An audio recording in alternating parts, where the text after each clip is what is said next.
మనం గత 5 రోజులుగా గజేంద్ర మోక్షం చెప్పుకుంటున్నాం. ఇవాళ ఈ గజేంద్ర సప్తాహంలో 6వ రోజు. ముందుగా మీకందరికీ నా నమస్కారాలు. పొద్దున్నే లేచి భాగవతం వినాలనుకోవడం సాధారణమైన విషయం కాదు. భగవంతుడే అభినందిస్తున్నాడు ఈ అధ్యాయంలో. రోజులాగా ఇవాళ కూడా మనం మంగళాచరణంతో ముందుగా శిల ప్రభుపాదుల వారిని కీర్తించి తర్వాత భగవంతుడికి ప్రణామాలు అర్పించి భాగవతాన్ని పూజించి తర్వాత మనం ఈ 6వ అధ్యాయాన్ని చెప్పుకుందాం. నమో ఓం విష్ణుపాదాయ కృష్ణ ప్రేష్ఠాయ భూతలే శ్రీమతే భక్తి వేదాంత స్వామి నితి నామినే నమస్తే సారస్వతే దేవే గౌరవాణి ప్రచారిణి నిర్విశేష శూన్యవాది పాశ్చాత్య దేశతారిణి నమస్తే అద్భుత సింహాయ సాధులోక భయాపహ వామనాయ నమస్తుభ్యం క్రాంత త్రిభువనాయ చ నమో మరగతశ్యామ వపుషేధిగతస్యే కేశవాయ నమస్తుభ్యం నమస్తే పీతవాససే त्रैलोक्य राज्यमाक्षिप्य बलेन्द्राय योधदौ नमस्तस्मै सुरेशाय छद्मवामनरूपिणे नमो नमस्ते किल कारणाय निष्कारणाय अद्भुतकारणाय सर्वागमनाय महार्णवाय नमोपवर्गाय परायणाय हे गोपालक हे कृपाजलनिधे हे सिन्धुकन्यापते हे कंसान्तक हे गजेन्द्र करुणा पारीण हे माधव हे रामानुज हे जगत्त्रय गुरो हे क्षमां हे गोपी जननाथ पालय परं जानामि न त्वं विना प्रलयपयसि धातु सुप्त शक्तेर्मुखेभ्यः చీమలు ఉన్నాయి అక్కడ. That's what I am trying to tell all of you. Mataji వెళ్ళారు కదా అంతే. ప్రళయపయసి ధాతు సుప్త శక్తేర్ముఖేభ్యः श्रुतिगणमपनीतं प्रत्युपादत्तहत्वा दितिजमकधयद्यो ब्रह्म सत्यव्रतानां तमहमखिल हेतुं जिह्ममीनं नतोऽस्मि समस्तमुग्धगोपिका मनोजकामदायकं नमामि भक्तवर्धनं दधिप्रियं जनार्दनम् किशोरकान्तिरञ्जनं सुशोभितं धृगञ्जनं गजेन्द्रमोक्षकारिणं नमामि लोकसम्मतम् अपि नक्रगतौ रथमध्यगतं तममोचयदार्तजनं तमजम् अविचिन्त्य बलं शिवकल्पतरुं भज गोद्रुमकाननकुञ्जविभुम् पादौ यदीयो प्रथमाद्वितीयो तृतीय तुर्यौ कथितौ यदु नाभेस्तदा पञ्चमयेव षष्ठो भुजान्तरं दोर्युगलं तथान्यो कण्ठस्थुराजन्नवमो यदीयो मुखारविन्दं दशमं प्रफुल्लम् एकादशो यस्य ललाटपट्टं शिरोऽपि यद्वादश एव भाति तमादिदेवं करुणानिधानं तमालवर्णं सुहितावतारम् अपार संसार समुद्र सेतुं भजामहे भागवत स्वरूपं भजामहे भागवत स्वरूपम्. ఓం నమో భగవతే వాసుదేవాయ.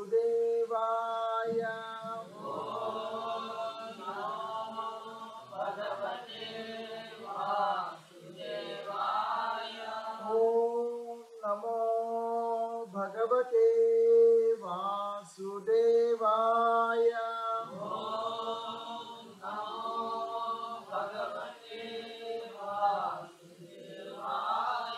ఓం నమో భగవతే వాసుదేవాయ.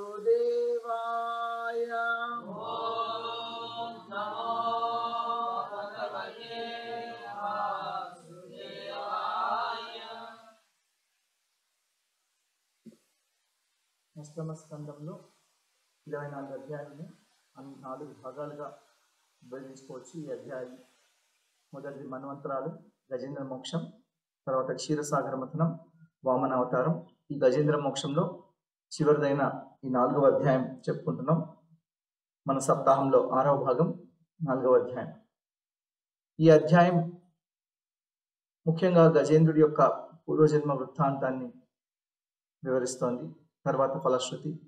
మొదటి 6 శ్లోకాలు గజేంద్రుడికి సారూప్య ముక్తి, గంధర్వునికి శాప విముక్తి. తర్వాత గజేంద్రుడి పూర్వజన్మ వృత్తాంతం, ఫలశ్రుతి. ఇవి ఈ అధ్యాయంలో చెప్పబడ్డాయి. శ్రీశుక ఉవాచ తదా దేవర్షి గంధర్వ బ్రహ్మేశాన పురోగమ ముముచు కుసుమాసారం శంసంతః కర్మ తద్ధరే. సుఖదేవ గోస్వామి ఇలా కొనసాగించారు. ఎప్పుడైతే శ్రీహరి గజేంద్రుడిని ఉద్ధరించాడో, ఈ మకరిని మొసలిని సంహరించాడో, అప్పుడు ఏం జరుగుతుందో చెప్తున్నారు. తదా దేవర్షి గంధర్వ బ్రహ్మేశాన పురోగమ ముముచు కుసుమాసారం శంసంతః కర్మ తద్ధరే. అప్పుడు దేవర్షులు, తర్వాత గంధర్వులు, దేవతలు, బ్రహ్మేశాన పురోగమ బ్రహ్మరుద్రులందరూ కూడా, తర్వాత వాళ్ళంతా ఏం చేస్తున్నారు? ముముచు కుసుమాసారం పూల వర్షం కురిపిస్తున్నారు. శంసంతః కర్మ తద్ధరే, ఇంకా ఆ హరి యొక్క ఆ గజేంద్ర మోక్షణ లీలను వాళ్ళు ప్రశంసిస్తున్నారు. శంసంతః కర్మ తద్ధరే. బ్రహ్మరుద్రుల్ని ముందు పెట్టుకొని దేవతలు, గంధర్వులు, ఋషులు వీళ్ళంతా కూడా ఆకాశం నుండి పూల వృష్టి కురిపిస్తున్నారు. ఇంకా అంతేక మంది భగవంతుడితో పాటు వచ్చారు అక్కడికి. గజేంద్రుడిని భగవంతుడు ఏ విధంగా కాపాడుతున్నాడో చూడడానికి వాళ్ళంతా భగవంతుడితో పాటు అక్కడికి వచ్చిన్నారు. నేదుర్దుందుభయో దివ్య గంధర్వాన్ అనృతుర్జగు ఋషయశ్చారణా సిద్ధ తుష్టువు పురుషోత్తమం. దేవలోకంలో దుందుభులు మోగించబడ్డాయి ఆనందంతో. గంధర్వాన్ అనృతుర్జగు, గంధర్వులు నృత్యం చేస్తున్నారు. ఋషయశ్చారణా సిద్ధ, ఇంకా పాడుతున్నారు గంధర్వులు. ఋషయశ్చారణా సిద్ధ తుష్టువు పురుషోత్తమం. ఋషులు, చారణులు, సిద్ధులు వీళ్ళంతా పురుషోత్తముడైన దేవాది దేవుడైన ఆ శ్రీహరిని కీర్తిస్తున్నారు. ఏ విధంగా ఆర్తత్రాణప్రాయుడైన విష్ణువు ఆర్తుడైన గజేంద్రుడిని కాపాడాడు, ఆ గజేంద్ర మోక్షను లీలను వీళ్ళంతా కీర్తిస్తున్నారు. యోసౌ గ్రాహస్స వై సద్యః పరమాశ్చర్య రూపదృక్ ముక్తో దేవల శాపేన ఊహుర్గంధర్వ సత్తమః. ఇక్కడ ముందుగా గజేంద్రుడి కంటే ముందు ఆ మకరీంద్రుడి పూర్వజన్మ వృత్తాంతం చెప్పబడింది. యోసౌ గ్రాహః సవై సద్యః పరమాశ్చర్య రూపదృక్ ముక్తో దేవల శాపేన ఉహుర్ గంధర్వ సత్తమః. ఆ గ్రాహము చంపబడిన ఆ యొక్క మొసలి సద్య వెంటనే పరమాశ్చర్య రూపదృక్, పరమాశ్చర్యమైన రూపం ధరించింది. ఏ రూపం? గంధర్వ రూపం ధరించింది. ఏమిటి ఆ కథ అంటే క్లుప్తంగా చెప్తున్నారు ఇక్కడ. ముక్తో దేవల శాపేన, దేవలముని యొక్క శాపం వల్ల ఉహు అనే గంధర్వుడు, గంధర్వ సత్తముడు, గంధర్వుల్లో గొప్పవాడు, అతను ఈ విధంగా మొసలిగా మారాడు. ఇప్పుడు ముక్త, అతడు ముక్తుడయ్యాడు, శాప విముక్తుడయ్యాడు. తిరిగి తన ఆశ్చర్యకరమైన, అద్భుతమైన, సుందరమైన గంధర్వ రూపాన్ని పొందాడు అని చెప్తున్నారు. ఒకసారి ఈ హూహు అనే గంధర్వుడు నీళ్లల్లో కొంతమంది గంధర్వస్త్రీలతో కలిసి జలకలాడుతున్నాడు. అప్పుడు కొంచెం దూరంలో అదే నదిలో, బహుశా ఇది దేవలోకంలో ఉన్న అలకనంద గంగా నది ఉంటుంది. ఆ గంగా నదిలో దేవల ఋషి ఆయన సంధ్యావందనం చేసుకుంటున్నాడు. ఆ ఋషిని ఇబ్బంది పెట్టాలని ఏం చేశాడు, ఆయన అలా సంధ్యావందనం చేసుకుంటుంటే కనిపించకుండా వెళ్ళి అపహాస్యం చేస్తూ అతని కాళ్ళు పట్టుకున్నాడు. మొసలి పట్టుకున్నట్టు కాళ్ళు పట్టుకున్నాడు. అప్పుడు దేవల ఋషికి కోపం వచ్చింది. కోపం వచ్చి, నువ్వు ఇలా మొసలిలాగా కాళ్ళు పట్టుకున్నావు కాబట్టి నువ్వు మొసలిగా జన్మనెత్తుతావని శపించాడు. అప్పుడు తను చేసిన తప్పు తెలుసుకొని ఈ హుహు గంధర్వుడు ఆయన్ని ప్రార్థిస్తే, భయపడకు, నీకు ఈ జన్మలో భగవంతుడి యొక్క దర్శనం అవుతుంది, భగవంతుడిచే నువ్వు సంహరించబడి మళ్ళీ నీ గంధర్వ రూపాన్ని పొందుతావు అని చెప్పారు. కొన్నిసార్లు మనం చూస్తుంటాం, శిల ప్రభుపాదుల వారు వ్యాఖ్యానాల్లో చెప్తున్నారు. ఇక్కడ నారదుడు, దేవలుడు, అగస్త్యుడు ఇటువంటి మహామునులు కూడా వాళ్ళు శాపం పెట్టడం చూస్తూ ఉంటాం. అదేంటి వీళ్ళంతా గొప్పవాళ్ళు, మహానుభావులు, మహాజనులు, ఇటువంటి వాళ్ళు శాపం పెట్టడం ఏమిటి? నారదుడు మహాజనుడు, అసితో దేవలో వ్యాస అని కృష్ణుణ్ణి దేవాది దేవుడిగా అంగీకరించిన ఆ ప్రమాణకర్తలు దేవలుడు, వాళ్ళలో ఒకడు. అలాగే అగస్త్యుడు కూడా గొప్ప మహర్షి. ఇటువంటి వాళ్ళు శాపం పెట్టడం ఏమిటి అంటే, మహాత్ముల యొక్క శాపం కూడా అనుగ్రహమే అని ఆచార్యులు చెప్తున్నారు. శిల ప్రభుపాదులు వారు ఎందుకో కారణం చెప్తున్నారు.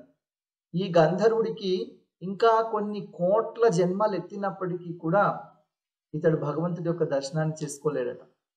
ఆ విధంగా అతన్ని శపించడం ద్వారా ఆ వచ్చే జన్మలోనే భగవంతుడిని కలుసుకునే అదృష్టం, భగవంతుడి యొక్క దర్శన భాగ్యం దేవల ఋషి అతనికి కల్పించాడు. కాబట్టి ఇది శాపం కాదు, ఇది అనుగ్రహము అని శిల ప్రభుపాదుల వారు మన వ్యాఖ్యానంలో చెప్తున్నారు. మిగతా ఆచార్యులు కూడా. జనార్దన్ ప్రభు నన్ను అడిగారు నిన్న, ఏం పాఠాలు నేర్చుకోవాలి గజేంద్ర మోక్షం లీల నుంచి, అవి రేపు చెప్పుకుందాం. ఈ గజేంద్ర మోక్షం లీల నుంచి చెప్పుకోగలిగిన పాఠాలు, అందులో ఇది ఒకటి. మహాత్ముల యొక్క శాపం కాదు, మహాత్ముల యొక్క శాపం అది వరమే, అది అనుగ్రహం. ప్రణమ్య శిరసాధీశం ఉత్తమ శ్లోకమవ్యయం అగాయత యశోధామ కీర్తన్య గుణసత్కథం. విష్ణువుకు శిరస్సు వంచి నమస్కరించి, ప్రణమ్య శిరసాధీశం, సర్వలోకేశ్వరుడు అటువంటి భగవంతుడికి నమస్కరించి, ప్రణమ్య శిరసాధీశం ఉత్తమ శ్లోకం అవ్యయం, అవ్యయుడు అంటే వ్యయం లేనివాడు, మార్పు లేనివాడు, సర్వకాల సర్వావస్థల యందు తన సచ్చిదానంద విగ్రహ స్వరూపాన్ని కలిగిన వాడు భగవంతుడు. ఉత్తమ శ్లోకుడు, ఉత్తమమైన శ్లోకాలతో కీర్తించబడేవాడు, వేదాల్లో స్తుతించబడినవాడు, పురాణాల్లో ప్రస్తుతించబడినవాడు. అటువంటి భగవంతుడు ఉత్తమ శ్లోకం అవ్యయం అగాయత యశోధామ కీర్తన్య గుణ సత్కథం. అతన్ని, అటువంటి దేవాది దేవుడిని, అతని యొక్క కీర్తిని, యశోధాముడు, యశస్సే ధామముగా కలిగిన వాడు అంటే కీర్తి ప్రతిష్టలు గొప్పగా కలిగిన వాడు.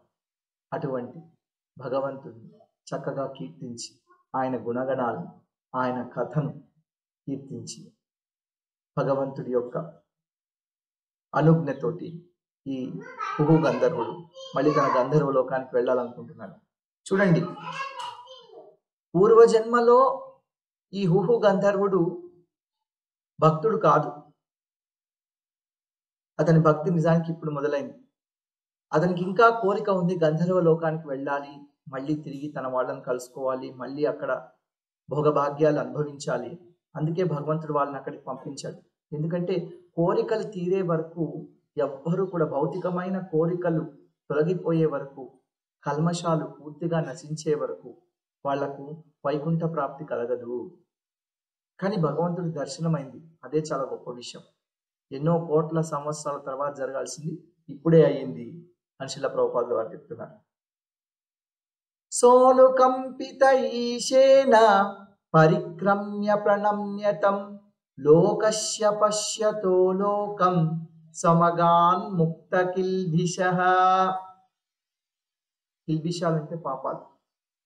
ముక్త కిల్భిషః, పాపాలన్నీ ప్రక్షాళన అయిన తర్వాత, అంటే భగవంతుడి యొక్క దర్శనంతో, భగవంతుడి యొక్క ఆయుధమైన సుదర్శనం స్పర్శతోనే పాపాలన్నీ పోయాయి. సోనుకంపిత ఈశేన, భగవంతుడి యొక్క అనుగ్రహాన్ని, కరుణను పొందాడు. సహా అనుకంపిత ఈశేన, ఆ భగవంతుడికి, ఏ భగవంతుడైతే తనను ఆ విధంగా దర్శనమిచ్చి అనుగ్రహించాడో, తం పరిక్రమ్య ప్రణమ్య, అతడికి పరిక్రమ చేసి, ప్రణమ్య నమస్కరించి, లోకస్య పశ్యతో లోకం, ఈ లోకపాలకులందరూ చూస్తుండగా, లోకం స్వమగా, లోకం స్వమగా, తన స్వలోకానికి, గంధర్వ లోకానికి స్వమగా మళ్ళీ వెళ్ళిపోయాడు. ఈ హూ గంధర్వుడు భగవంతుడి యొక్క భక్తుడయ్యాడు. ఇప్పుడు భగవంతుడి యొక్క కరుణను ప్రశంసిస్తూ, ఆ అనుగ్రహాన్ని ఆస్వాదిస్తూ, భగవంతుడిని పరిపరి విధాలుగా కీర్తించి, ఆయనకు ప్రదక్షిణం చేసి, ఆయనకు నమస్కరించి, అందరూ చూస్తుండగా బ్రహ్మరుద్రాదులు మళ్ళీ తన గంధర్వ లోకానికి తిరిగి వెళ్ళిపోయాడు. చూడండి, కృష్ణుని యొక్క దర్శన భాగ్యంతో, కృష్ణుని చేత సంహరించబడడంతో మహామహా రాక్షసులు వాళ్లకు సాయుధ్యముక్తి, తర్వాత సారూప్యముక్తి కలిగాయి. ఒకే ఒక్కడు భాగవతంలో కృష్ణుణ్ణి కలిసిన తర్వాత కూడా మళ్ళీ వైకుంఠానికి వెళ్ళలేదు. అదెవరు? భృగు మహారాజు.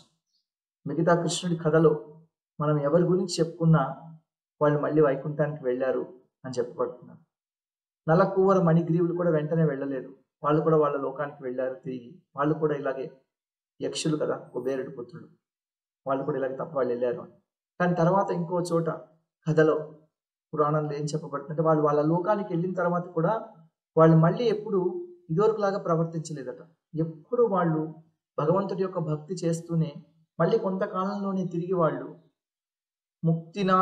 ముక్తిధామానికి వెళ్ళి, అక్కడ గండకీ నది తీరంలో, దామోదర కుండంలో సాలగ్రామ శిలలను ఆరాధించి, అక్కడే వాళ్ళు ప్రాణం త్యజించి వాళ్ళు వైకుంఠానికి వెళ్ళిపోయారు అదే జన్మలో, ఆ జన్మ తర్వాత అని పురాణంలో చెప్పబడింది.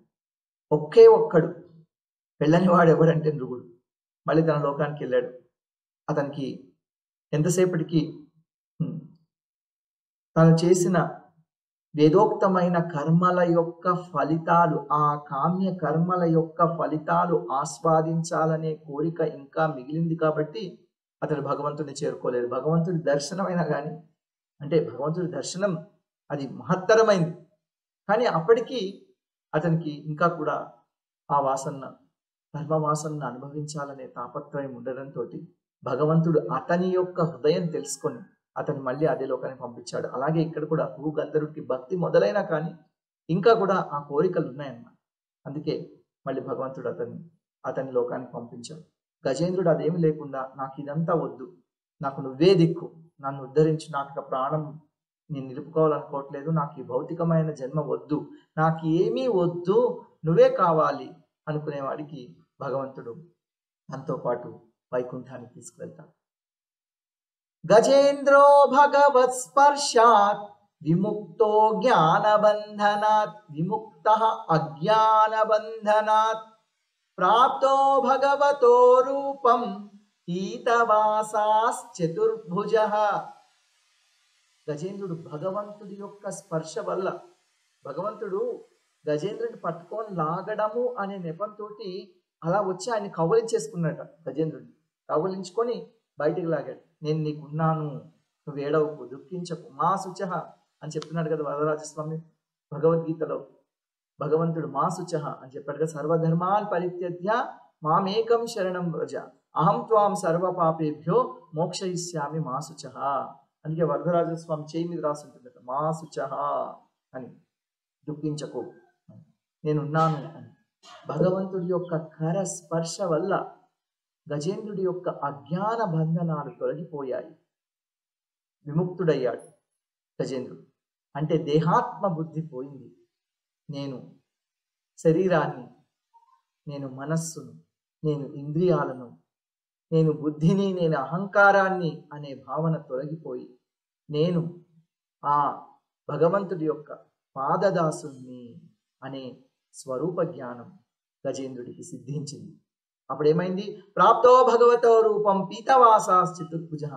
భగవంతుడితో సమానమైన రూపం, దాన్నే సారూప్యముక్తి అంటారు. భగవంతుడి యొక్కతో సమానమైన రూపం, చతుర్భుజాలు కలిగిన రూపం, పీతాంబరాలు ధరించిన పీతవాసాశ్చతుర్భుజః. భగవంతుడిలాగా చతుర్భుజాలు కలిగాయి ఇతనికి. పీతవాసం ధరించి చతుర్భుజాలు కలిగిన భగవంతుడి యొక్క రూపం ఇతనికి కూడా కలిగింది. అంటే ఇప్పుడు 4 కాళ్ళు ఉన్నాయి. ఆ 4 కాళ్ళు పోయి 4 చేతులు వచ్చాయి. జంతువుగా ఉన్నప్పుడు అందరికి 4 కాళ్ళు ఉంటాయి. వైకుంఠానికి వెళ్తే 4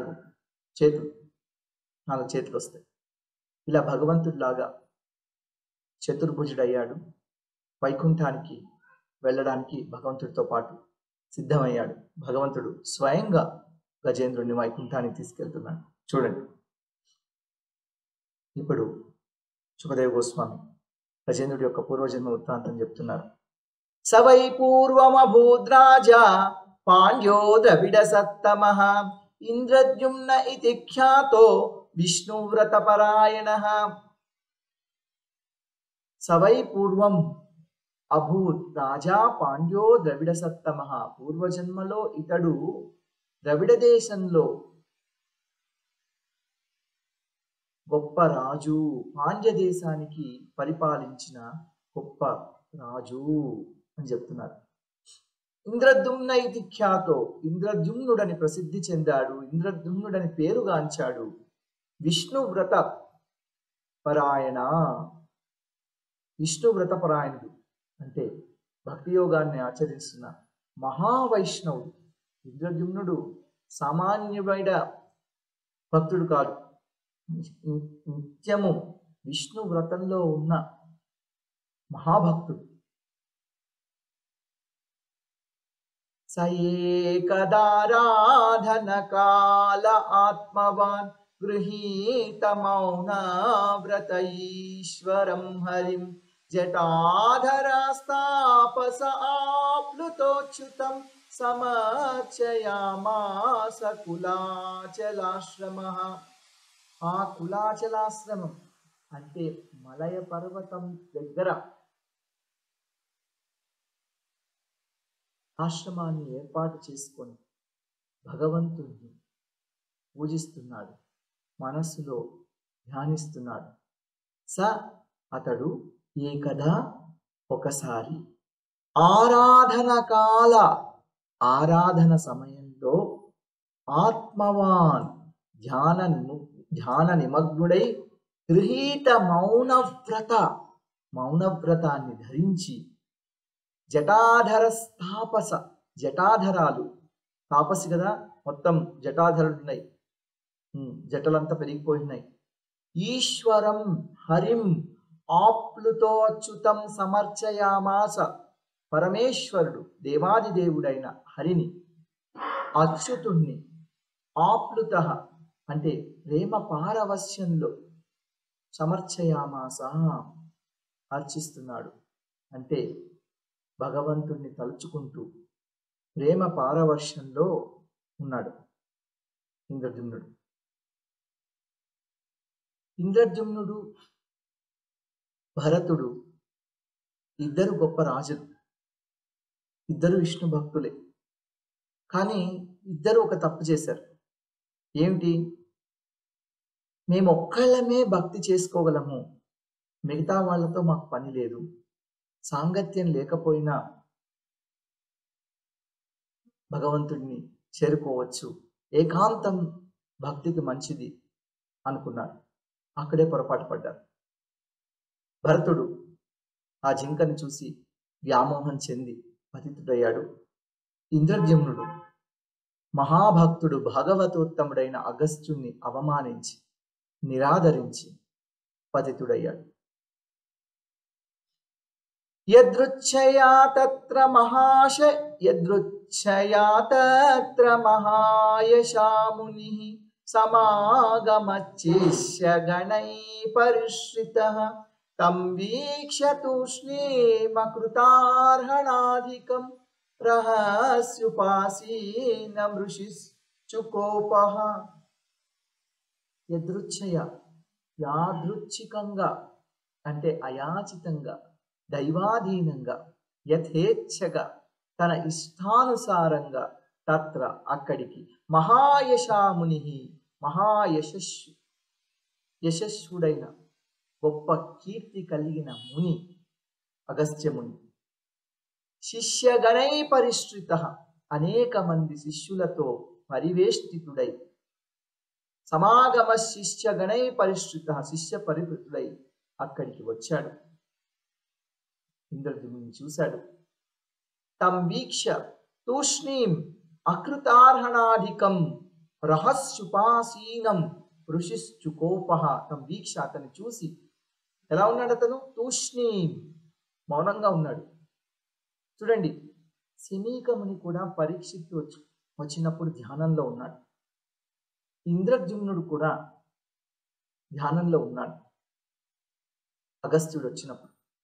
కానీ శమీకముని చేసింది తప్పు అని ఆచార్యులు చెప్పలేదు. కానీ అగస్త్యుడు ఇక్కడ ఇంద్రద్యుమ్నుడు చేసింది తప్పు అని చెప్తున్నారు. ఎందుకు? 2 సార్లు రాజులే వచ్చారు. అక్కడ పరీక్షిత్తు రాజు, ఇక్కడ అగస్త్యుడు ఋషి. అవును, Shamik Rishi is Rishi, so he can make the king wait. No, it is not like that. Even Brahmana should welcome Brahmana, Kshatriya, Vaishya, Sudra, anybody. బ్రాహ్మణులు వచ్చినా, క్షత్రియులు వచ్చినా, వైశ్యులు వచ్చినా, శూద్రులు వచ్చినా, అతిథి దేవో భవ. దేవుణ్ణి అతిథిని భగవంతుడితో సమానంగా సేవించాలి అని శాస్త్రం చెప్తోంది. కాబట్టి అతిథిని నిరాదరించడం తప్పే, ఇద్దరు కూడా. కానీ అది తప్పుగా ఎందుకు పరిగణించలేదంటే అతనికి బయట ఏం జరుగుతుందో తెలియలేదు, పూర్తి సమాధిలో ఉన్నాడు. కానీ ఇంద్రద్యుమ్నుడికి తెలిసింది అగస్త్యుడు వచ్చాడని. అయినా పర్వాలేదులే, నేను చెప్పిస్తున్నాను, నేను చూస్తున్నాను అనుకున్నాడు. కొంచెం గర్వంతో ఉన్నాడు మనసులో. అందుకని ఆచార్యుడు అతను చేసింది తప్పు అని చెప్తున్నాడు. కానీ శమీకమునికి బయట ఏం జరుగుతుందో తెలియలేదు. పాము వేసినా కానీ పైన అది పాము అని తెలియలేదు. కానీ ఇంద్రద్యుమ్నుడికి అర్థమైంది. కానీ నేనే జపం చేసుకుంటున్నాను కదా ఎందుకు అనుకున్నాను. శిలా ప్రభుపాదులు ఒకసారి టెంపుల్లో ఒక భక్తుడు సంధ్యావందనం చేస్తున్నాడు, గాయత్రి మంత్రం జపిస్తున్నాడు. ప్రభుపాదులు వారి శిష్యుడే అక్కడ కూర్చొని భగవంతుని సేవిస్తున్నాడు. ప్రభుపాదులు వారు వచ్చారు. ఆయన నేను గాయత్రి జపం చేస్తున్నాను కదా అని ప్రభుపాదులు వారికి నమస్కరించలేదు. ప్రభుపాదులు వారు వెళ్ళిపోయారు. వెళ్ళిపోయేటప్పుడు ఒక భక్తుడు చెప్పారు, తప్పు, నేను గురువుని, నేను వచ్చినప్పుడు నాకు నమస్కరించకుండా ఇలా చేయడం తప్పు అని చెప్పారు. అంటే గురువు వచ్చినప్పుడు మనం భగవంతుడిని ఆరాధిస్తున్నా అది పక్కన పెట్టేసి మనం గురువుని సేవించాలి అని శిలా ప్రభుపాదులు దాని ద్వారా నేర్పించారు. కాబట్టి ఇంద్రద్యుమ్నుడు తం వీక్ష తూష్ణీం అకృతార్హణాధికం, ఆదర సత్కారాలు చేయకుండా రహస్యుపాసీనం, అక్కడ రహస్యంగా తర్వాత మౌనంగా కూర్చొని ఉన్నాడు. అటువంటి వాడిని చూసి అగస్త్యుడికి ఋషిం చుకోపహ కోపం చేశాడు. చాలా వృద్ధుడయ్యాడు అగస్త్యుడు. ఇందాకే చెప్పుకున్నాం, మహానుభావుల కోపం, మహానుభావుల శాపం అది వరం, అది అనుగ్రహం. ఎందుకు ఇలా చేశాడంటే, అయ్యో ఇంత మహాభక్తుడై ఉండి ప్రేమ పారవశ్యంలో ఉన్న ఇతడు ఇంత చిన్న తప్పుల వల్ల, ఇలాంటి వైష్ణవాపరాధం చేయడం వల్ల ఇతనికి భగవంతుని యొక్క అనుగ్రహం దొరకదేమో అని అగస్త్యుడు అతన్ని కోపించి శపించాడు. ఇలా ఏమన్నాడు, తస్మా ఇమం శాపమదాద సాధు, తస్మా ఇమం శాపమదా. ఈ విధంగా అతనికి శాపం ఇచ్చారు. శాపం ఇచ్చేటప్పుడు ఏం చెప్పాడు, అసాధు అయం దురాత్మ అకృత బుద్ధిరద్య విప్రావమంత విశతాంత మిశ్రం యథా గజ స్తబ్ధమతి సయేవా. అసాధు ఇతడు, అసాధువు, సాధువు కాదు. సాధువులు ఎప్పుడు కూడా సహృదయంతో అతిథుల్ని స్వీకరించాలి, అతిథుల్ని ఆహ్వానించాలి. అయం దురాత్మ, ఇతను దురాత్ముడు. అకృత బుద్ధిరత్య, ఇతని బుద్ధి శుద్ధి చేయబడలేదు, ఇంకా ఇతని బుద్ధిలో దోషముంది. అకృత బుద్ధి అత్య విప్రావమంతా, ఈరోజు విప్రుణ్ణి అవమానించాడు. చూడండి, నన్ను అవమానించాడు అనలేదు, బ్రాహ్మణుల్ని అవమానించాడు అంటున్నాడు. తనతో అనేక మంది శిష్యులు వచ్చారు, వాళ్ళు కూడా వైష్ణవులే, వాళ్ళు కూడా భక్తులే. ఇంతమంది అతిథులు వస్తే కనీసం లేచి నిలబడలేదు, ఆహ్వానించలేదు, నమస్కరించలేదు, వాళ్ళను ఆదరించలేదు. అందుకని విశతాంత మిశ్రం యథా గజ స్తబ్ధమతి సయేవ, ఇలా స్తబ్దుడిలాగా కూర్చున్నాడు, మందబుద్ధిలాగా కూర్చున్నాడు కాబట్టి, ఏనుగులాగా కూర్చున్నాడు కాబట్టి ఏనుగైపోతాడు అజ్ఞానంతో వల్ల. విశతాంత మిశ్రం యథా గజ స్తబ్ధమతి సయేవ, ఇలా మందబుద్ధి జడబుద్ధి కలిగిన గజదేహాన్ని పొందుగాక, అజ్ఞానమును పొందుగాక అని శపించాడు. కానీ శపించేటప్పుడు అగస్త్యుడికి తెలుసు. అందుకే ఆచార్యులందరూ కూడా ఆ అగస్త్యుడు కుంభ సంభవుడు, కుంభం నుండి పుట్టినవాడు, కుండ నుండి పుట్టినవాడు. ఆ కుంభ సంభవుడు తనను శపించిన, అంటే అతడు శపించిన ఆచార్యులందరూ ఇది అతని అనుగ్రహమే ఇంద్రద్యుమ్నుడిపై అని వ్యాఖ్యానించారు. శ్రీ శుక ఉవాచ, సుఖదేవ గోస్వామి ఇంకా చెప్తున్నారు, ఏవం శప్వాగతోగస్యో భగవాన్ నృపసానుగః ఇంద్రద్యుమ్నోపి రాజర్షి దిష్టం తదుపధారయన్. సుఖదేవ గోస్వామి ఇలా చెప్తున్నారు, ఏవం శప్వాగతోగస్త్యో, అగస్త్యుడు ఈ విధంగా శపించి వెళ్ళిపోయాడు. గతః అగస్త్యః భగవాన్ నృపసానుగః ఇంద్రద్యుమ్నోపి రాజర్షి దిష్టం తదుపధారయన్. తన అనుచరులతో కలిసి అగస్త్యముని స అనుగః ఏవం శప్త్వా అగస్త్యః గతః. ఎవరు వెళ్ళిపోయారని చెప్తున్నాడు, అగస్త్యుడు వెళ్ళిపోయారంటున్నాడు. అగస్త్యుడిని ఏమని పిలుస్తున్నాడు సుఖదేవ గోస్వామి, భగవాన్, భగవాన్, భగవాన్ అగస్త్యో, భగవంతుడైన అగస్త్యుడు, పూజనీయుడైన అగస్త్యుడు.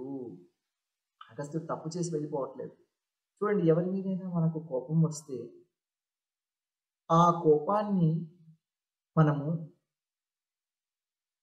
సాధారణ జీవులకు ఒకరి మీద కోపం వచ్చింది అంటే అర్థం ఏమిటంటే మనము అవతలి వ్యక్తి పట్ల ఈర్ష్య కలిగి ఉన్నామని అర్థం. వాళ్ళ మీద ఎప్పుడైతే ఈర్ష్య ఉంటుందో పక్క వాళ్ళ మీద, అప్పుడే వాళ్ళు చేసిన పనులు మన కోపం తెప్పిస్తాయి. కానీ మహానుభావుల కోపం మామూలు వాళ్ళ కోపం కాదు. అతను మహానుభావుడు అని సుఖదేవ్ గోస్వామి చెప్పడానికి మనందరం తప్పుగా అర్థం చేసుకుంటామేమో అని భగవాన్ అగస్త్య, భగవంతుడైన అగస్త్యుడు, పూజనీయుడైన అగస్త్యుడు, అతనిలో దోషం లేవు, అతను కళ్యాణ గుణాలు కలిగి ఉన్నాడు, షడైశ్వర్యాలు అతనిలో ఉన్నాయి, వైరాగ్యం కూడా అతనిలో ఉంది.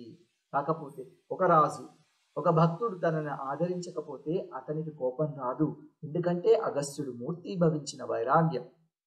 అందుకనే భగవంతుడు అని చెప్తున్నాడు. ఇంద్రద్యుమ్నుడు కూడా గొప్ప భక్తుడే. ఇంద్రద్యుమ్నోపి రాజర్షి దిష్టం తదుపధారయన్. అయ్యో ఎందుకు నన్ను ఇలా శపిస్తున్నావు అని ఇంద్రద్యుమ్నుడు అడగలేదు. కొంతమంది రాజులు భాగవతంలో చూస్తుంటాం, వాళ్ళ గురువు శపిస్తే తిరిగి శపించారు. అంటే వాళ్ళు కూడా గొప్పవాళ్ళే, అకారణంగా నన్ను శపిస్తున్నావు కాబట్టి తిరిగి శపించారు. కానీ పరీక్షిత్తు శృంగిని అట్లా శపించలేదు. చిత్రకేతు సమర్థుడైనప్పటికీ పార్వతిని శపించలేదు. నారదుడు సమర్థుడైనప్పటికీ దక్షుడిచ్చిన శాపాన్ని స్వీకరించాడు తప్ప దక్షుడిని శపించలేదు.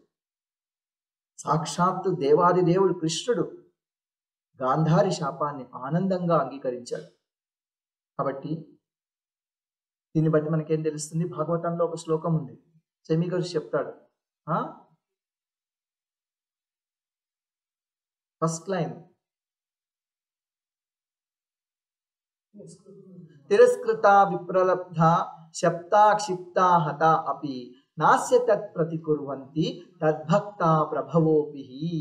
సమర్థులైనప్పటికీ కూడా అతని యొక్క భక్తులు తిరస్కరించబడినప్పటికీ, విప్రలబ్ధ మోసం చేయబడినప్పటికీ, మోసగించబడినప్పటికీ, తిరస్కృత విప్రలబ్ధ శప్త శపించబడినప్పటికీ, క్షిప్త అంటే కొట్టబడినప్పటికీ, అంటే గాయపరచబడినప్పటికీ, హతా అపి చివరికి చంపబడినప్పటికీ, నాస్య తత్ ప్రతికుర్వంతి వాళ్ళు ప్రతికార్యం చేయరు, ప్రతిశాపం పెట్టరు, దాన్ని అంగీకరిస్తారు. ఎందుకు? తద్భక్త భగవంతుడి భక్తులు కాబట్టి. ప్రభవోపి తిరుగు శాపం పెట్టడానికి, తిరిగి దండించడానికి, తిరిగి చంపడానికి కూడా సమర్థులే. అయినా కూడా ఆయన యొక్క గొప్ప భక్తులు మహాభాగవతులు శాపం పెట్టిన వాడిని కూడా ప్రతిశాపం పెట్టరు, దండించిన వాడిని దండించరు. అలా తదుపధారయంది, ఇష్టం తదుపధారయం. ఇది భగవదిచ్ఛ. నేను ఇప్పుడు ఏనుగును అవుతున్నానా? అవుగాక అనుకున్నాడు ఇంద్రజిమ్నుడు. అంతేగాని అగస్త్యుడి మీద ఏమాత్రం కోపం రాలేదు. చూడండి, దీంతో భగవంతుడు ఎంతో ఆనందించాడు ఇంద్రజిమ్నుడి యొక్క గుణం వల్ల. మనకు ఎవరైనా ఒక్క మాట అంటే ఎంత కోపం వస్తుంది?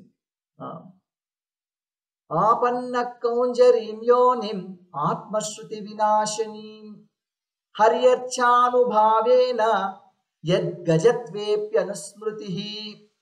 ఆపన్న కౌంజరీం యోనిం, ఆ ఏనుగు జన్మ లభించినప్పటికీ ఆత్మస్మృతి వినాశని, జంతు జన్మ కలిగితే ఆత్మస్మృతి పోతుంది. అందుకే పతితుడైనప్పుడు అలా జంతు జన్మ కలుగుతుంది. జంతు జన్మ పోతే పూర్వజన్మ స్మృతి పోతుంది. ఆత్మస్మృతి వినాశనం కలిగించే గజ జన్మ కలిగినప్పటికీ హర్యచ్ఛానుభావేన, హరిని చక్కగా అర్చించాడు కాబట్టి ఆ అనుభావంతో యద్గజత్వేపి అనుస్మృతి, గజత్వం పొందినప్పటికీ ఆ అనుస్మృతి ఉంది, పూర్వజన్మ స్మృతి ఉంది, భక్తి యోగం గుర్తుకు ఉంది. అప్పుడు ఏం చేశాడో పూర్వజన్మలో, ఏ విధంగా శ్రీహరిని ఆరాధించాడో అవన్నీ గుర్తున్నాయి. చూడండి, ఈ హరిని చక్కగా అర్చించాడట, అంటే విగ్రహారాధన చేశాడు, శ్రీ విగ్రహాలని పూజించాడు. శిల ప్రభుపాదులు వారు చెప్తున్నారు, ఎవరైతే శ్రీ విగ్రహాలను సేవిస్తారో, వాళ్ళను దర్శిస్తారో, వాళ్ళను ముఖ్యంగా స్పృశిస్తారో, అలంకరిస్తారో, అటువంటి వాళ్ళు ఆ హరి యొక్క స్పర్శ మర్చిపోరు. భగవంతుణ్ణి భగవంతుణ్ణి స్పర్శించడం అన్నా, ఆయన యొక్క శ్రీ విగ్రహాలని స్పర్శించడం అన్నా రెండూ ఒకటే.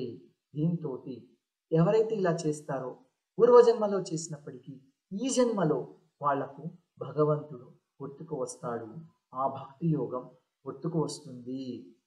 పూర్వజన్మలో హరిని, శ్రీ విగ్రహాన్ని ఆరాధించాడు కాబట్టి ఇంద్రజమ్నుడికి ఆ అనుస్మృతి కలిగింది. భగవంతుడు చెప్తున్నాడు భగవద్గీతలో, మత్త స్మృతిర్ జ్ఞానం అపోహనంచ, నా వల్లే తలపు మరపు జ్ఞానము నా వల్లే కలుగుతున్నాయి అని చెప్పాడు భగవంతుడు.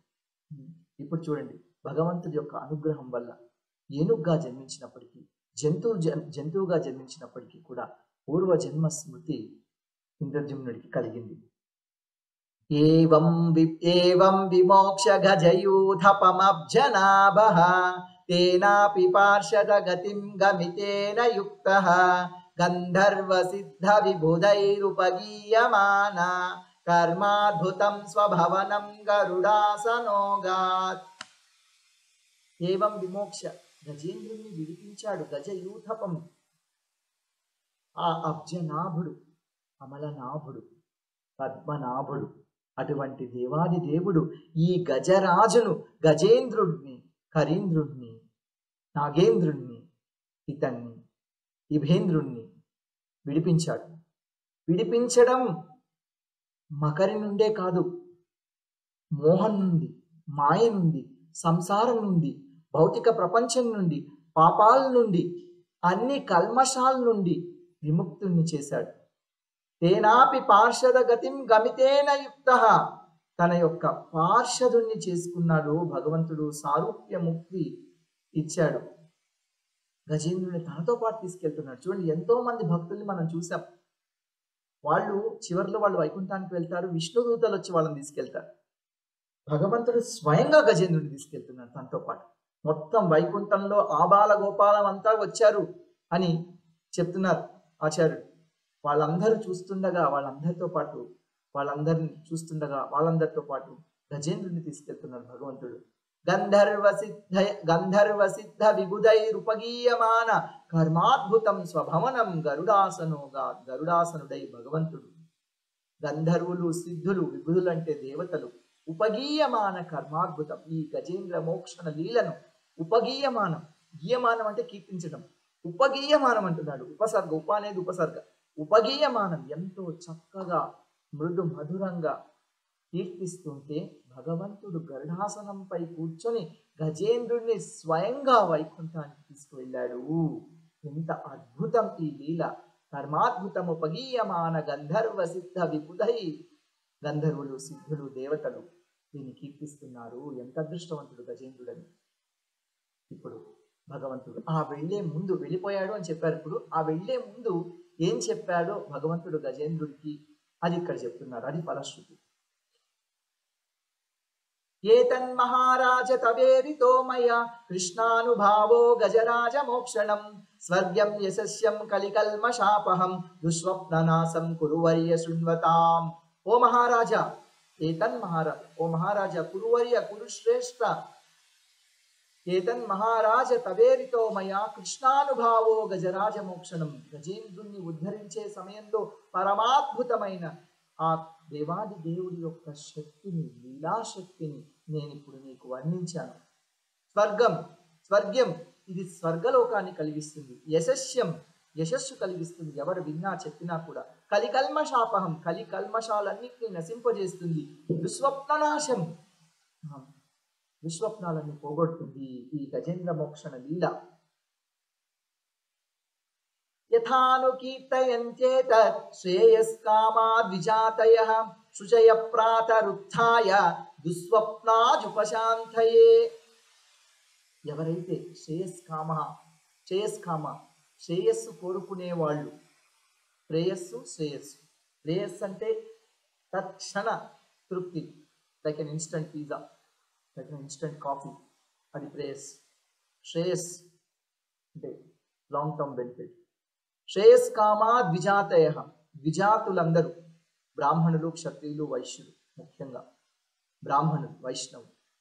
యథానుకీర్తయంచేతత్, యథా అనుకీర్తయంతి, యథాతథంగా అంటే ప్రతి శ్లోకంలో ఏ విధంగా అయితే సుఖదేవ గోస్వామి వారు చెప్పారో అదే విధంగా యథానుకీర్తయంతే, ఏ విధంగా ఆచార్యులు చెప్పారో ఆ విధంగా ఈ గజేంద్ర మోక్షణ లీలను కీర్తిస్తారో ఎవరైతే, ఎప్పుడు ప్రాతరుత్థాయ, పొద్దున్నే లేచి, శుచయ, స్నానం చేసి, నిన్నెవరో అడిగారు స్నానం చేసి కూర్చోవాలా వద్దని కూర్చోవాలి. భగవంతుడు ఇక్కడ ఏం చెప్పారు సుఖదేవ గోస్వామి? శుచయ ప్రాతరుత్థాయ, పొద్దున్నే లేచి శుచిగా స్నానం చేసి, ఉత్థాయ, వాళ్ళు ప్రాతరుత్థాయ లేచి, దుస్వప్నాదుపశాంతయే, ఎవరైతే ఈ విధంగా సేవిస్తారో వాళ్ళకు అన్ని రకాల దుస్వప్నాలు పోతాయి, వాళ్ళకి దుస్వప్నాలు కలగవు. ఈ విధంగా ఎవరైతే గజేంద్ర మోక్షణ లీలలు పొద్దున్నే లేచి కీర్తిస్తారో, మన అదృష్టం కొద్దీ మనం పొద్దున్నే లేచి ప్రతిరోజు కూడా బ్రహ్మ ముహూర్తంలో మొదలుపెట్టి ఈ భాగవతాన్ని, ముఖ్యంగా గజేంద్ర మోక్షణ లీలని చెప్పుకున్నాము. మనందరికీ కూడా అటువంటి పుణ్యం కలుగుతుంది. ఇదమాహ హరిప్రీతః గజేంద్రం కురు సత్తమా శృణ్వతాం సర్వభూతానాం సర్వభూతమయో విభుః అంటే ఆ కీర్తిమంతుడు, సర్వము వ్యాపించిన వాడు, సర్వాంతర్యామి, తర్వాత సమస్త సర్వశక్తిమంతుడు ఆయన ఆ దేవాది దేవుడు. సర్వభూతమయః, సర్వభూతములకు ప్రభువు, సర్వభూతమయుడు, సర్వభూతములకు ఆశ్రయమైన వాడు కాబట్టి సర్వభూతమయుడు. సర్వభూతమైడు విభుడు సర్వభూతానాం శృణ్వతాం, సర్వభూతములు వింటుండగా దేవతలు, గంధర్వులు, చారణులు, అప్సరసులు, మహారుషులు అందరూ వింటుండగా, వాళ్లే కాకుండా వికూట పర్వతంలో ఉన్న ప్రతి ఒక్కళ్ళు, ఈ గజేంద్రుడి యొక్క బంధువులు, భార్యలు, పిల్లలు అందరూ వింటుండగా ఇదమాహ హరిప్రీత గజేంద్రం కురుసత్తమా, ఓ కురుశ్రేష్ఠ గజేంద్రుణ్ణి ఉద్దేశించి హరి ఇదమాహ ఇలా చెప్పాడు. ప్రీత ఎంతో సంతోషంతో, గొప్ప ముదంతో, ఆనందంతో, ప్రేమతోటి, వాత్సల్యంతో భగవంతుడు అందరూ వింటుండగా, అందరి హృదయాల్లో ఉన్న భగవంతుడు జీవులందరూ వింటుండగా ఇలా పెద్దగా ప్రకటించాడు. ఏమని?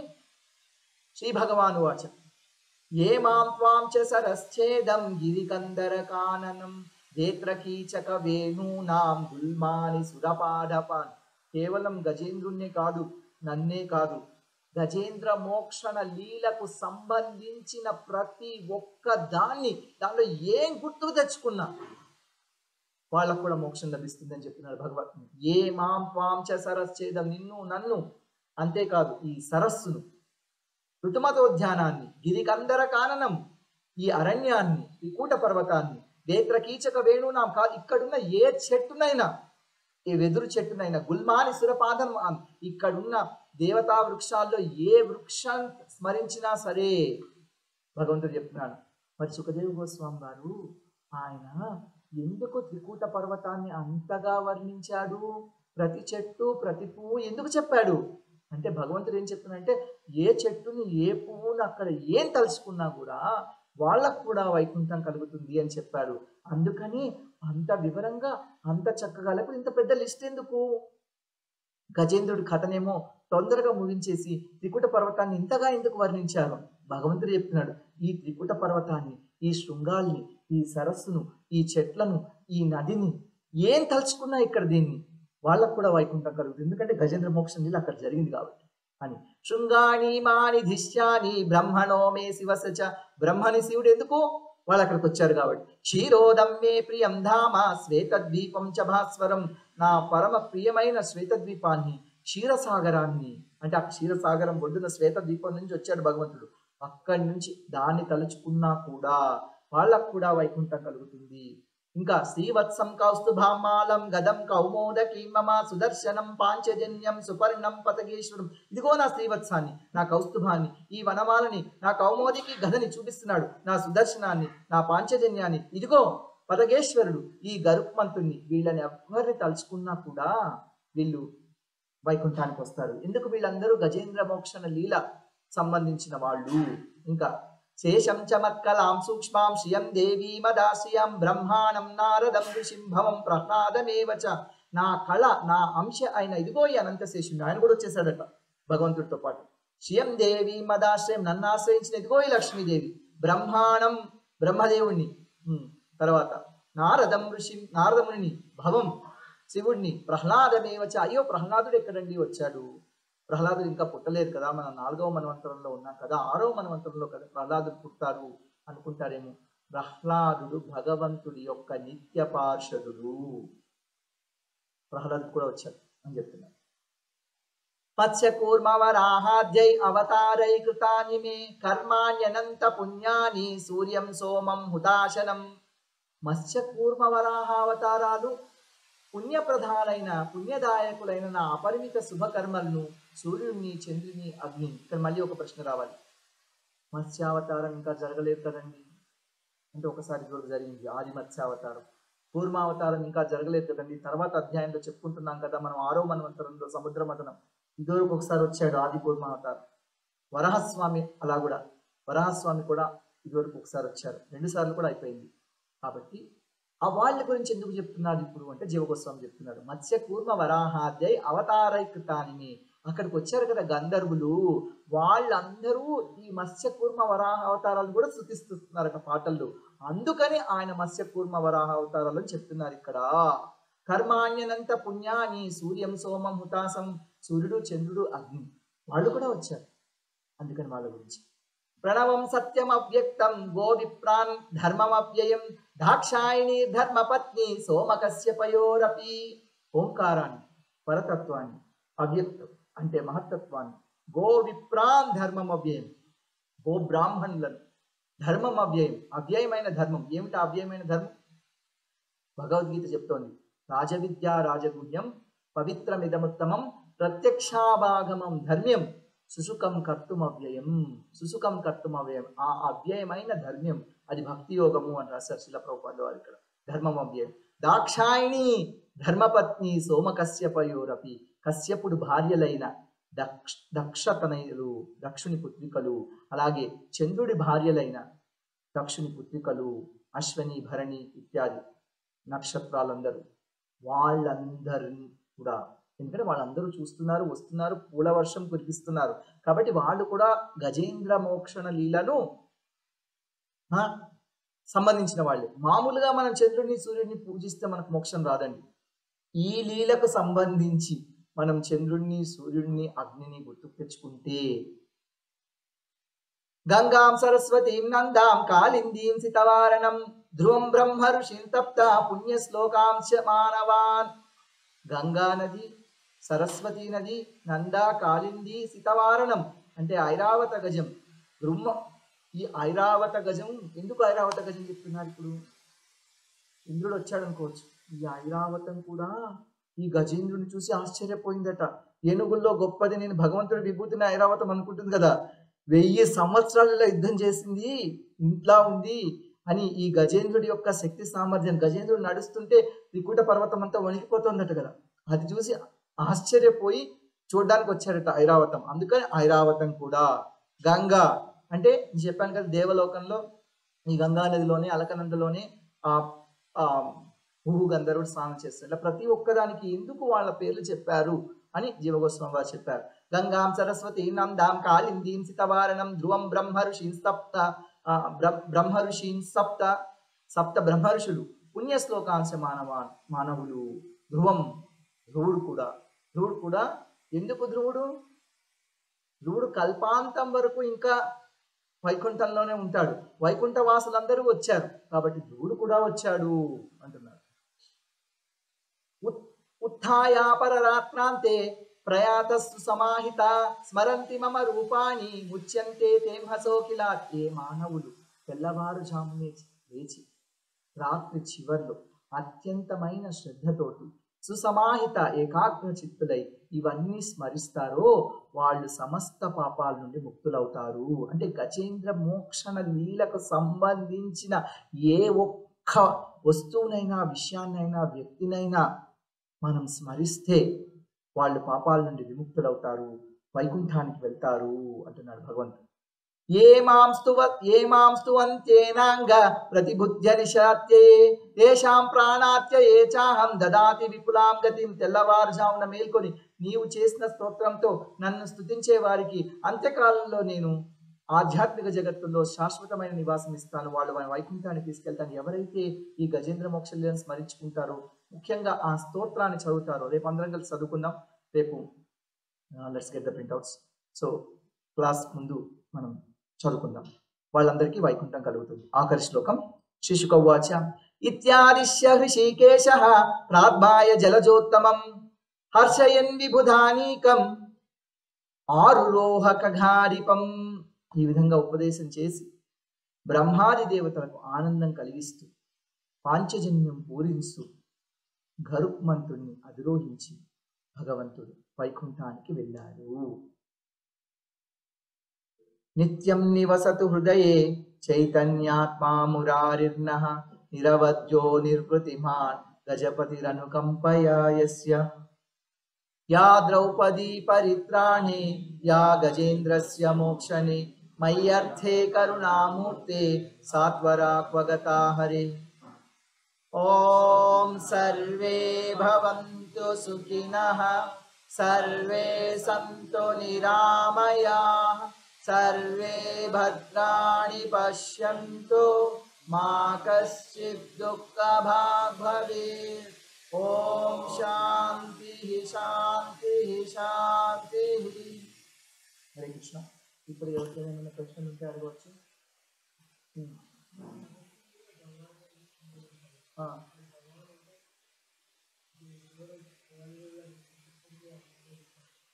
భగవంతుడు ప్రశ్న ఏమిటంటే, ఇక్కడ రాకేష్ ప్రభు ప్రశ్న అడుగుతున్నారు, భగవంతుడు అంటే అది కేవలం దేవాది దేవుడికి ఉపయోగించే పదమే కదా, మరి అగస్త్యుడికి భగవంతుడు అనే పదం ఎందుకు అని ఉపయోగించారు?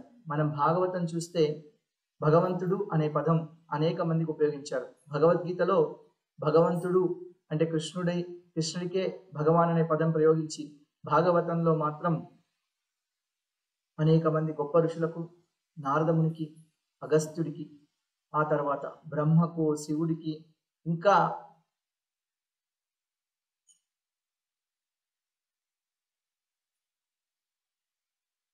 విదురుడు ఎవరిని కలిశాడు 3వ స్కందం? మైత్రేయుడికి కూడా భగవంతుడు అనే పదం, వరుణుడికి ఈ అధ్యాయంలో చెప్పుకున్నాం మొన్న, వరుణుడు భగవంతుడు అని చెప్పబడింది. ఎలా అర్థం చేసుకోవాలి? భగవంతుడు అంటే భగములు కలవాడు, అంటే భగములు ఐశ్వర్యము, తర్వాత యశస్సు, తర్వాత ధనము, ఇవన్నీ ఉంటే భగవంతుడు. కానీ ఇవన్నీ పూర్తిగా ఎవరికి ఉన్నాయో షడైశ్వర్య సంపూర్ణుడు భగవంతుడు అనే పదము అతనికే వర్తిస్తుంది.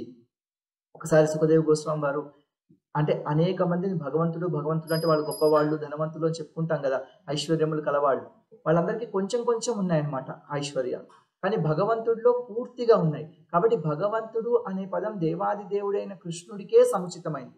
మిగతా వాళ్ళకు మనం ఉపయోగిస్తే అది షడైశ్వర్య సంపూర్ణుడు అనే అర్థంలో కాదు, పూజనీయుడు, గొప్పవాడు అనే అర్థంలోనే తీసుకోవాలి అని ఆచార్యులు చెప్పారు. సుఖదేవ్ గోస్వామి వారు అనేక మందిని వీళ్ళు భగవంతుడు కాదు, వీళ్ళు భగవంతుడు కాదు అని తీసుకెళ్తే 3 మిగిలిపోతారట. ఎవరెవరు? బ్రహ్మ, విష్ణు, మహేశ్వరుడు. ఆ బ్రహ్మ, విష్ణు, మహేశ్వరులో భగవంతుడు ఎవరు అని తెలుసుకోవాలి అంటే సుఖదేవ్ గోస్వామి వారు ఒక శ్లోకం చెప్పారట. ఏమిటి ఆ శ్లోకం? ఆ శ్లోకం ఏం చెప్తున్నారంటే, విష్ణువు పాదాల నుంచి గంగాజలం వస్తుంటే ఆయన పాద చరణామృతం గంగా, ఆ గంగను బ్రహ్మదేవుడు కమండలంలో పట్టుకున్నాడు, శివుడు నెత్తిన పెట్టుకున్నాడు, మరి వీళ్ళ ముగ్గురులో భగవంతుడు ఎవరు అని సుఖదేవ గోస్వామి ప్రశ్నించారన్నమాట.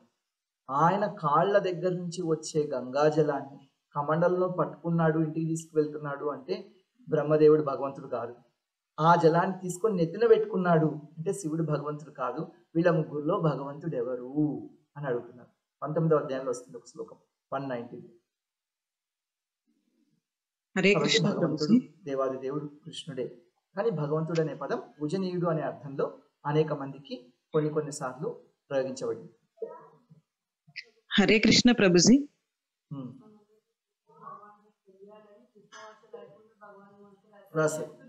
కరెక్ట్. ఇంకెవరికైనా ఏమైనా ప్రశ్నలు ఉన్నాయండి? హరే కృష్ణ ప్రభుజీ, చెప్పండి. ప్రహ్లాద్ గురించి మరి ఇంకోసారి చెప్పాల్సి, దీంట్లో ప్రహ్లాదుడు ఇప్పుడు లేడు, ఈ భాగవతం జరుగుతున్నప్పుడు లేడు కదా, పుట్టలేదు కదా, మీరు చెప్పారు ఎందుకు ప్రస్తావించబడింది పేరు? ప్రహ్లాదుడు భగవంతుడి యొక్క నిత్య పార్షదుడు, ఎప్పుడూ భగవంతుడితోనే ఉన్నాడు అని జీవగోస్వామి వారు చెప్తున్నారు. ఒక్కొక్కసారి నిత్య పార్షదులు కూడా భౌతిక ప్రపంచానికి వచ్చి వాళ్ళు జన్మ తీసుకొని భక్తి యోగం ఏ విధంగా ఆచరించాలో ఒక ఉదాహరణ సృష్టిస్తారు. అంతే తప్ప వాళ్ళు అంతకుముందు లేరు, అప్పుడే ఉన్నారు అనుకోవడం తప్పు. ప్రహ్లాదుడు భగవంతుడి యొక్క నిత్య పార్షదుడు.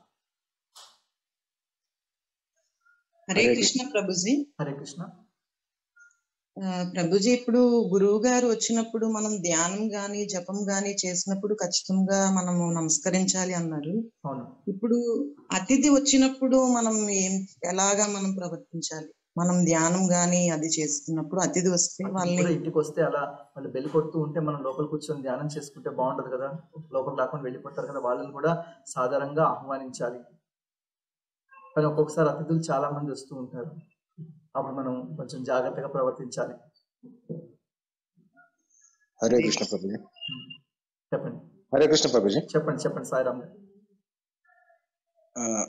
భగవంతుడు చాలా దయామయుడు ప్రతి ఒక్కరి విషయంలో, కానీ చాలా మందికి తెలియదు. నాకు నిన్నకి ఒక ప్రభుజీ ఏమన్నా అంటే, మన నారాయణుడేమో తల్లిదండ్రులు లేనతను కూడా, మన కృష్ణుడు తల్లిదండ్రులు నుంచి మన నారాయణుడు చాలా గొప్పగా అన్నాడు. అంటే ఇప్పుడు దానికి ఉదాహరణ, ఇప్పుడు ఎవరో జోగయ్యనో మల్లయ్యనో ఎల్లయ్యనో ఉన్నాడు, ఆయన తన పేరుతో పిలిచబడదు, సార్ నమస్కారం అంటే ఆయన ఇంకా చాలా ప్రీతి చెందుతాడు. అట్లనే భగవంతుడు ఏం చెప్తున్నట్టు ఇక్కడ ఒక్క రామనామం వచ్చేసి 3 కృష్ణనామంతో సమానం అని చెప్తుండు. ఇప్పుడు ఈ ప్రశ్న 1000 ఏంటి? విష్ణునామాలు వచ్చి ఒక రామనామంతో సమానం చెప్తుండు. 3 రామనామాలు వచ్చి ఒక కృష్ణనామంతో సమానం అని చెప్తున్నాడు. మళ్ళీ మహామంత్రులు కూడా కృష్ణుని నామాలు 4 మార్లు వచ్చింది. మళ్ళీ 4 కృష్ణనామాలు ఈక్వల్ టు 12 రామనామాలు. మళ్ళీ మహామంత్రాల రామనామాలు 4 మార్లు ఉన్నది. అంటే 12 మీ ప్లస్ ప్రశ్న 4 మీ ప్రశ్న మీ ఈక్వల్ టు ప్రశ్న 16. ఏంటి?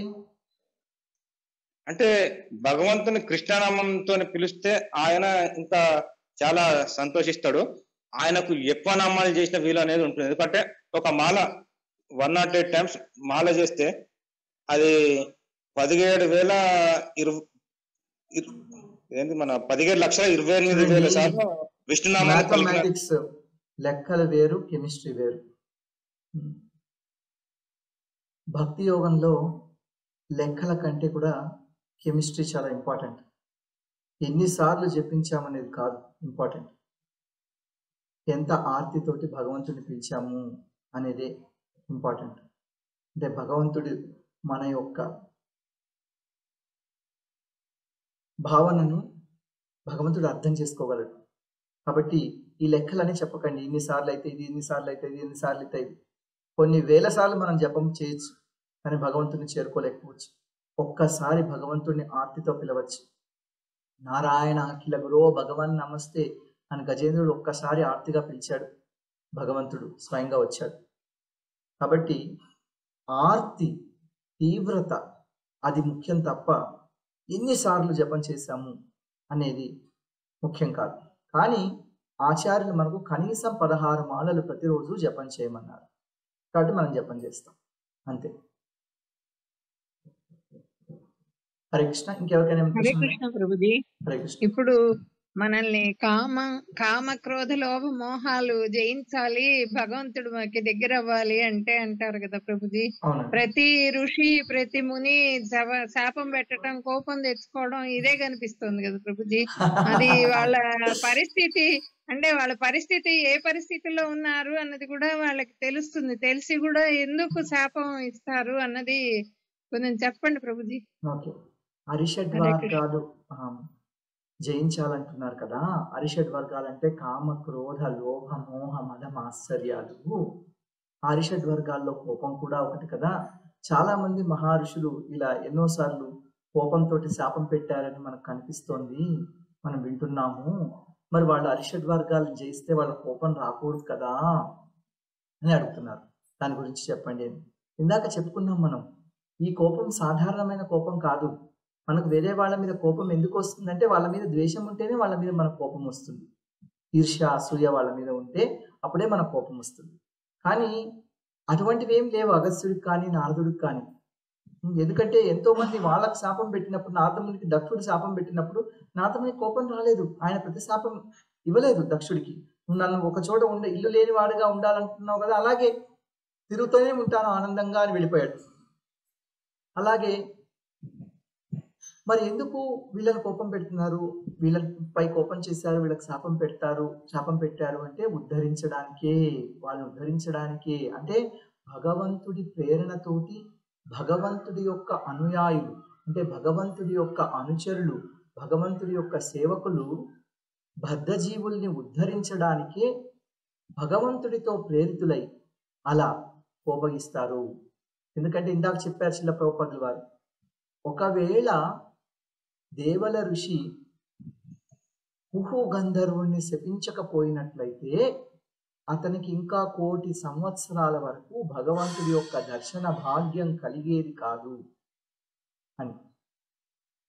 ఆ భగవంతుడి యొక్క దర్శన భాగ్యాన్ని ఆ గంధర్వుడికి కలిగించాలని కుహు గంధర్వుడు అలా శపించాడు.